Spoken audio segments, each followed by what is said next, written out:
دعاؤں کے ذریعے الحمدللہ اللہ تعالیٰ نے قائم کر رکھا ہے۔ اور میں ایک نئی بات آپ سے عرض کرتا ہوں،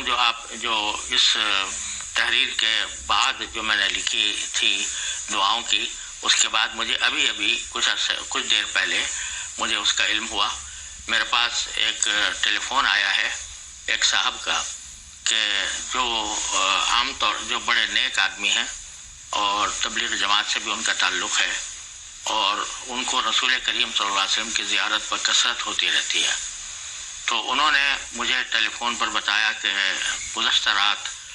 ان کو رسول کریم صلی اللہ علیہ وسلم کی زیارت ہوئی، اور اس میں نبی کریم صلی اللہ علیہ وسلم نے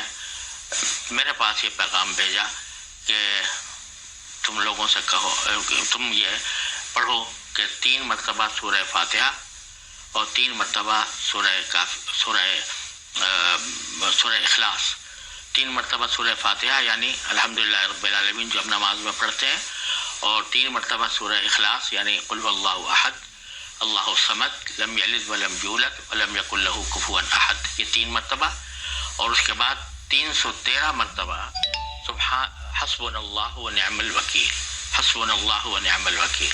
حسبنا اللہ ونعم الوکیل، یہ 313 مرتبہ پڑھیں ان موجودہ حالات کے اندر، تو انشاءاللہ اس میں اللہ تعالیٰ کی طرف سے حفاظت رہے گی۔ یہ نبی کریم صلی اللہ علیہ وسلم کی طرف منسوب کر کے انہوں نے بتلایا کہ خواب میں آپ نے یہ بتایا ہے۔